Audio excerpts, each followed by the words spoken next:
G'day YouTube, my name's Lance. Welcome to Bundy Bear's Shed. Well, the weather report.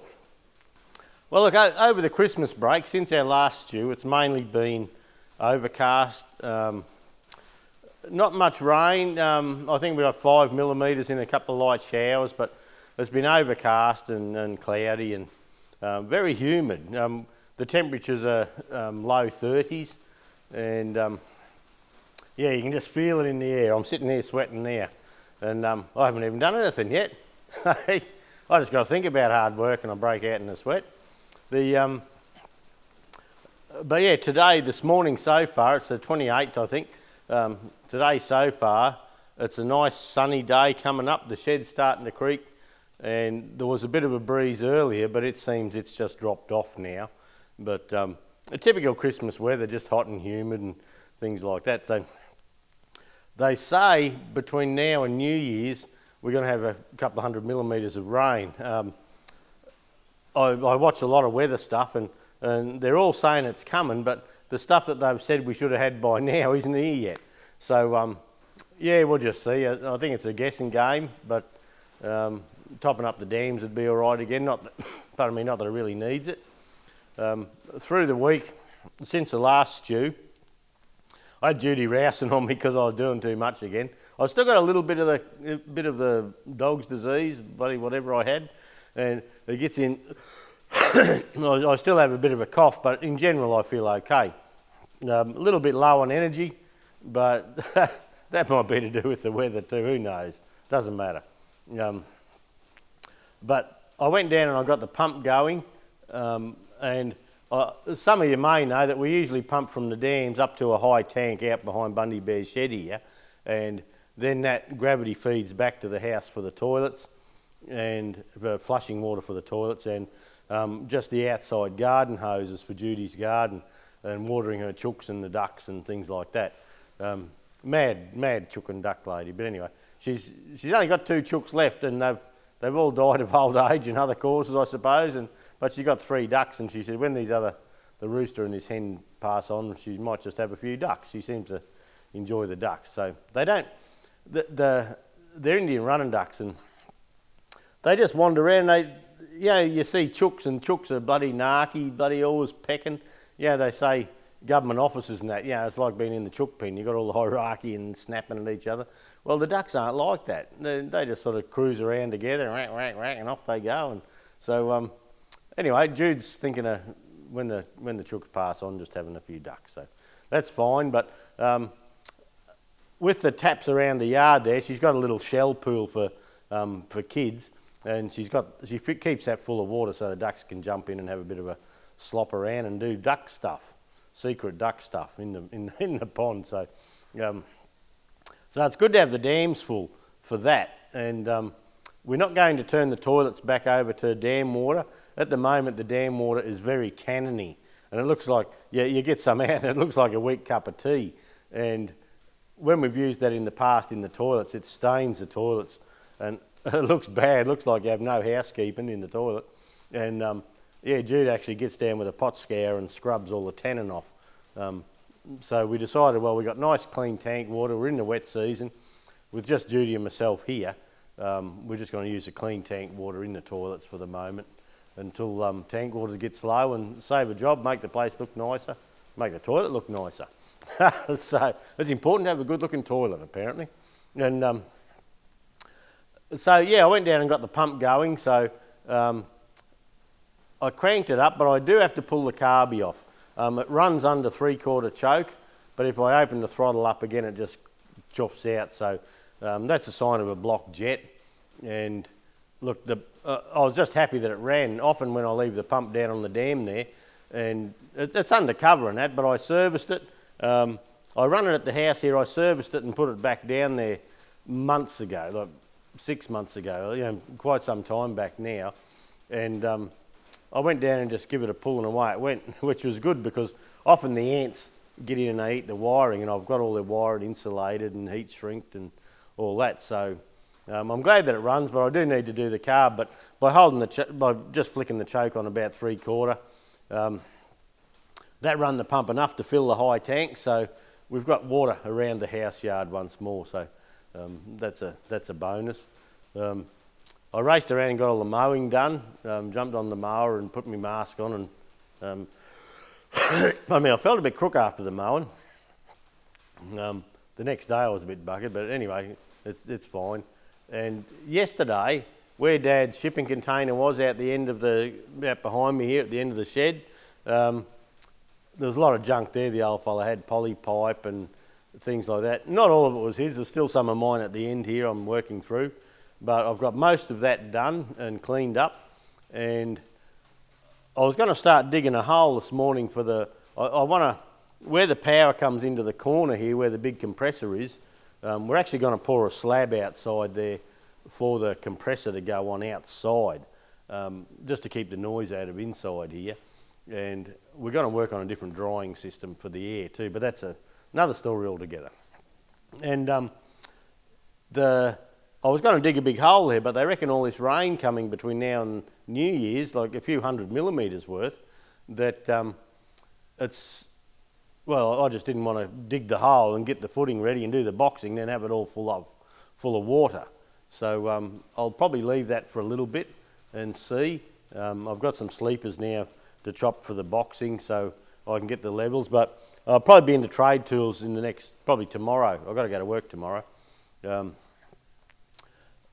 go into trade tools and buy a little dumpy level so I can work out the heights for the pillars for the posts. So we're not having the concrete posts that go right down in through the concrete, or the cement, the steel post, sorry. We're actually going to put a big pad down, and the pads have to be around, I think, 600 wide around by up to 1500 deep, I think. So they're quite a thing, but so we're putting the footing in, and then we're dyno bolting or chem set bolting the post onto that. So it's important to have there's only 4 posts, have the 4 posts level. And yeah, so I'm just going to go and buy a little dumpy level and just run off that, and that'll help us with a few things over time. So we'll work with that. So they're not that expensive. Know what I mean? So Bunnings and Trade Tools have them there, so I'll go and have a bit of a look and try and choose a good one. We'll just see how we go with that. But yeah, the site's looking not too bad. I'll probably take you out for a quick little walk later and see. I have been trying to get the shed cleaned up here, but with the walking out, I come up the back here and I can't get out of my own road, you know. I just sit looking at shit and bloody have a bit of a sweep and a fiddle, and yeah, don't do too much. I'm not putting in much of a effort, I don't reckon, but today I'm hoping to get a bit done. This morning on the stew, I'm going to fire up that furnace. Now, I had a little furnace here, and if you remember, it had had refractory cement in it and things like that. I haven't got round to doing that yet. I've gone up to the house. I've got a new gas bottle, Barbie bottle, 9 kilo, and this morning I'm going to crank that up and cycle that, and we just need to make sure everything's set and there's no moisture in the refractory cement. The refractory's quite thin, really. It's got a ceramic insulation, but then refractory cement on the top. And I'm going to put the little crucible that they gave with it, that came with the furnace. Apparently I need to cycle that and just make sure there's no moisture in it and things like that. So I'll set the camera up shortly and we'll do that, just to have a bit of a fiddle along. Once that's done, I would like to pull the side off this new little TE20 and see why it's not lifting. And mainly I just want to have a look at that hydraulic control valve, see if that's moving. And if it is or it isn't, that will probably tell us the story of the hitch, of why it's lifting or not lifting or whatever. We'll just see how we go with that. I pressure cleaned all up around the house, the concrete and the carports and all the other day, coming up to Christmas, and I've got a little pressure cleaner we use for that. Well, it shit itself, so I ended up getting the hose off my big one and hooking up to the other one, and so I got quite a bit of pressure cleaning done. I was going to wash the vehicles, but I just run out of steam, and but yeah, today I've got to put the hose, get the old petrol pressure cleaner back going again, and I'm really wanting to pressure clean through the shed here again. and I'm thinking we've got to get the 65 out from where it is up into a working bay here, and that new T20 sitting in that working bay. So I'm thinking of getting a forky going and having a big shuffle with tractors and trying to get it reorganised for next year so we can have a bit of a start and go. I'm nearly organised for that lift cover too now, so on the TEA, so that'll be nice to have that. I would like to have this little tractor going for the Bundy show down in New South Wales, the Fergie muster, grey Fergie muster, and look, it's just a little old clanger tractor that we've done all the mechanicals on. But yeah, the thing about little Fergies, you can put them on a nice little trailer. They're just such a light thing. I can pop it on the trailer, put it behind a Land Cruiser and go for a tour and have a nice week away or weekend away or something. So we are trying for that. If this COVID bullshit sorts itself out, our Queensland state government, the Premier is Anastasia Palaszczuk, and we all call her Pallet Jack. And God, she's a bloody Fruit Loop. And anyone coming from New South to Queensland, they have to have these the big test, not the rapid antigen tests. You got to have a test in 75 hours before you're allowed in. Then you got to isolate once you come in, and it's just a big heap of bullshit. They just need to open the borders and have home testing, the rapid antigen, and away we go. So we're a bit concerned with her being a bit of a Fruit Loop like she is, that if we get down to a tractor show, down to Brendamere, well, we mightn't be able to come back, or if we come back, we might have to isolate for 7 days. And I don't know, you can't run a business like that. So yeah, we're going to try and get down there. We're hoping within a couple of months the borders all open up properly and we can come and go as we please.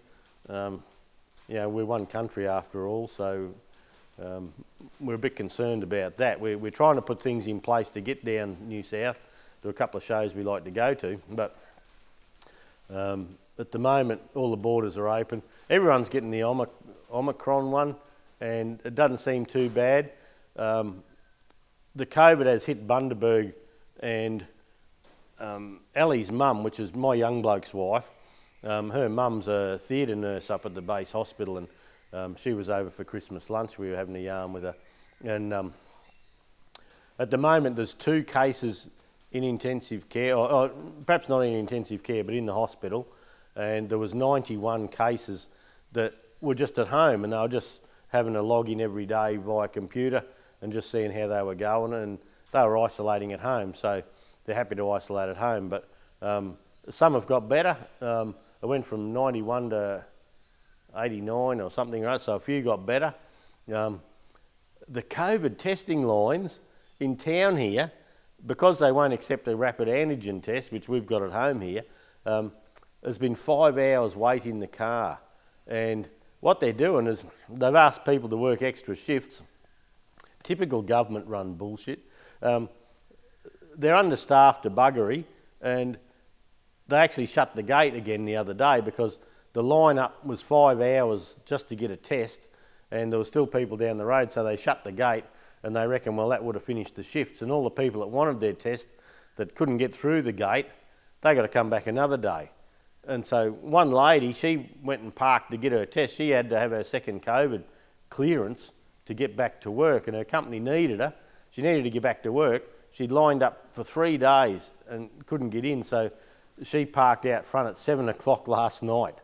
And she's going to be first in this morning. So she's been there, parked in the car from 7 p.m.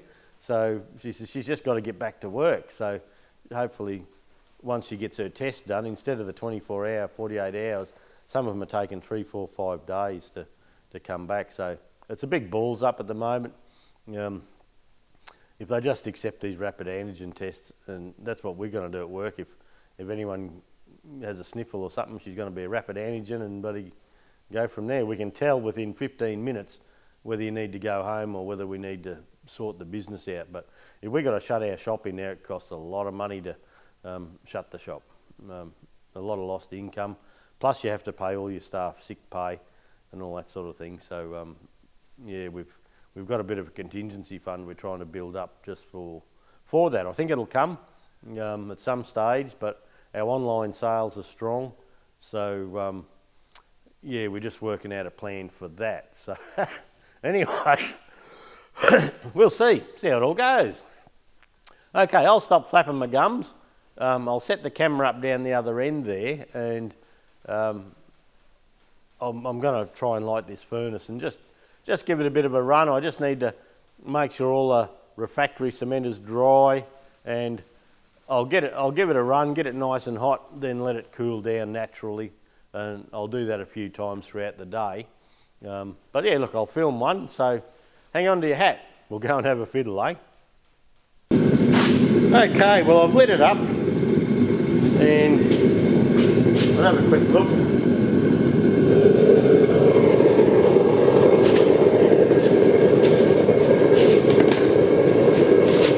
That's only got the tap on just a little bit here. I'll just go handheld for a minute and give you a little bit of a look.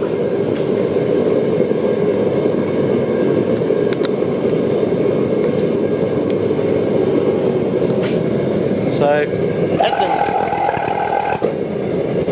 at the moment I'm on about 1 on the dial here. The tap's only a quarter open, and it's slowly heating up in there. So I'll close the top back over again,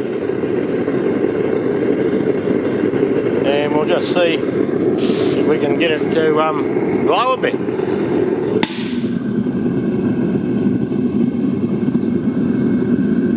So it seems okay.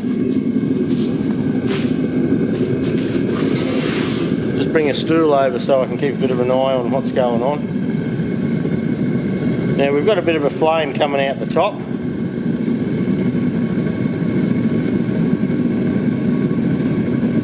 I probably should have a thermometer and just see how it goes.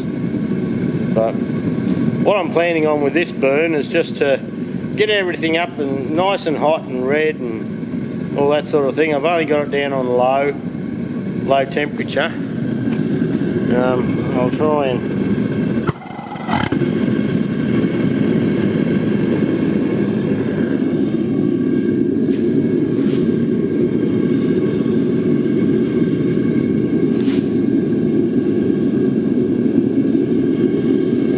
that's looking pretty hot down in there. Seems to be a lot of flow. We're still only on 0.1 of a MPa, megapascal. I don't know.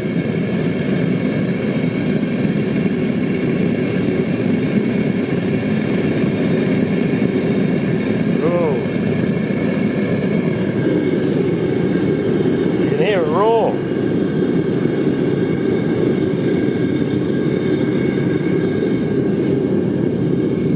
Looks to be very red inside if we go all the way around here.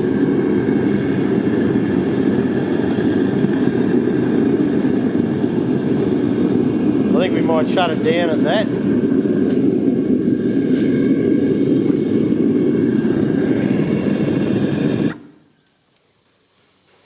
Okay, so we've shut him off. We'll just see what sort of heat sink we've had in there.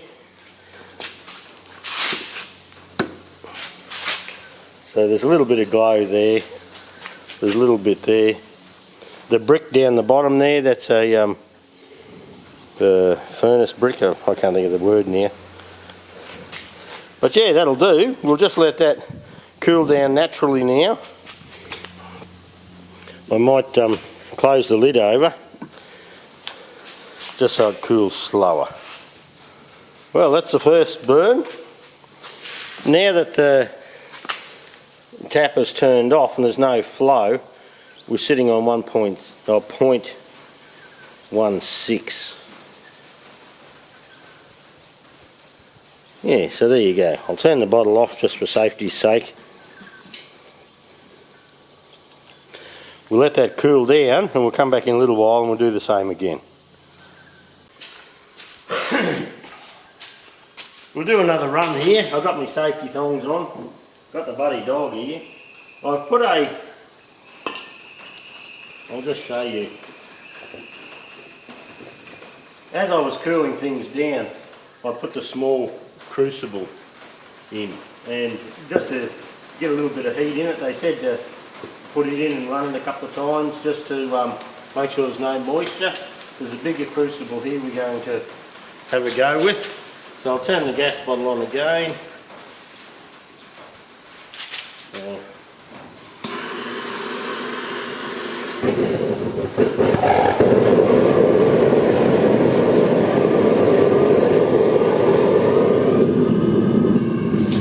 There we go.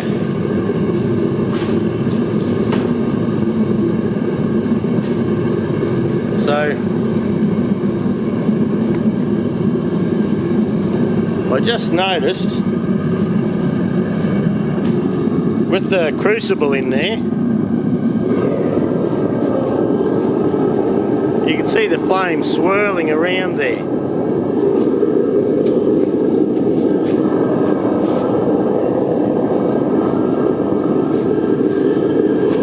I'll close that off again, and we'll just give this a little run for a while again. And it's about just cycling things.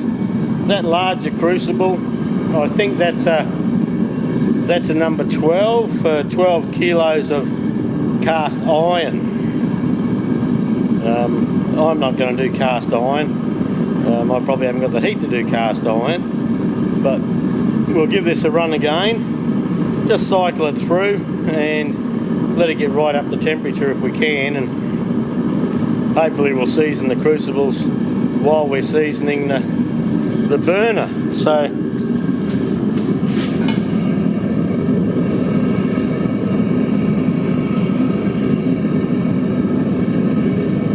that's at the 1.1, I should say.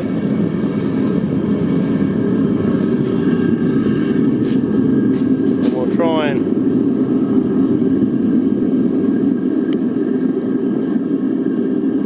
see if we can just build up a bit of heat in there. I should actually put the gas bottle there on the scales and just test how much gas it uses. But anyway, we'll let this run for a little bit.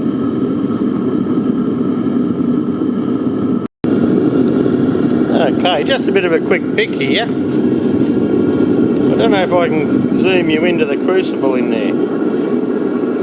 You can just see the edge of the Crucible.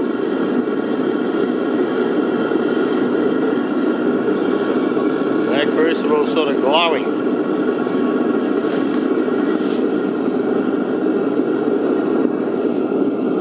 That's only after a couple of minutes, so we'll let it all. I might turn him off now and we'll just let him all cool down, and we'll have a bit of a look and see what we have. Okay, there is the Crucible glowing.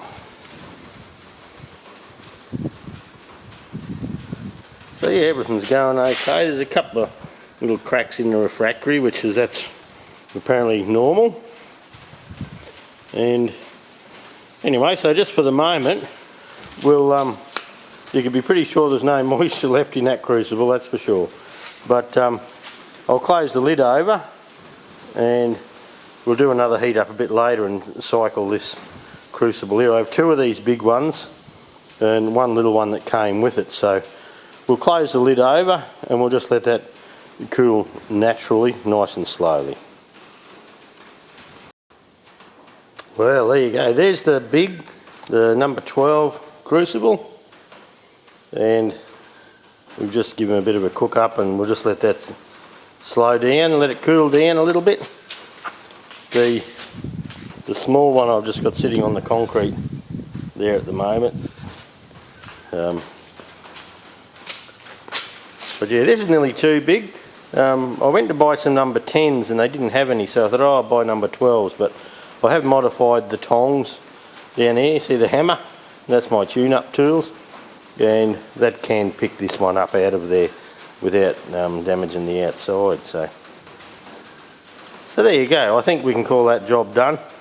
That's cycled away. I'll there's no use melting any aluminium in it or melting pistons until I get a couple of moulds to put the ingots in, so that'll have to wait for another day.